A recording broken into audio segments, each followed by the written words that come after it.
Hey guys, we're back again today with some more Taekwondo content. Today we're working on the Olympic sparring side of Taekwondo, starting with the very basics, which is our footwork, or how we're supposed to stand and move in the ring.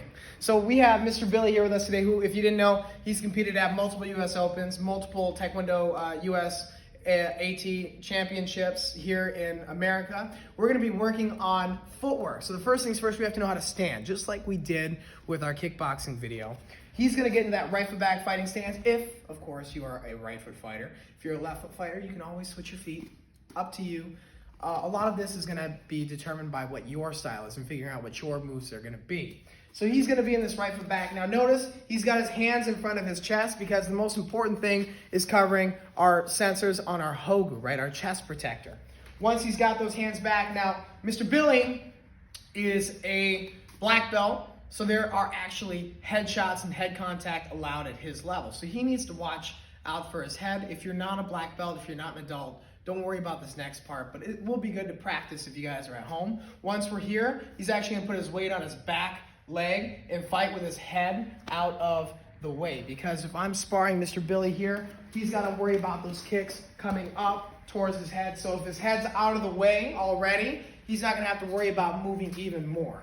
So once he's here, all we're gonna do is get on our toes and we're gonna bounce.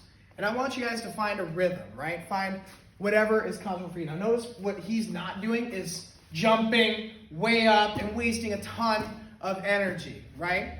An object at motion tends to stay in motion. So once you're moving, just those little minute movements, we can start working on our footwork, right? First things first, slide. So when we slide, the one thing I don't want to see, watch his feet, he's going to bring his feet together and then apart. So he's going to slide like this. That's no bueno, no good. I want you to think about reaching with your front, driving with your back, just like this. So your feet move at the same time rather than one, then two. You're going to have better balance that way.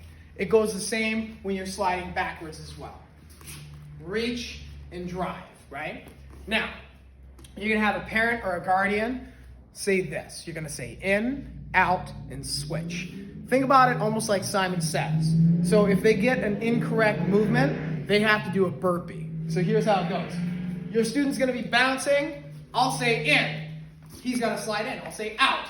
He's got to slide out. I'll say switch. He's got to switch his feet fast, keeping his guard up. So it's going to go just like this. Ready? In, out, in. Switch, out. Oh, he messed up. What happens when we mess up?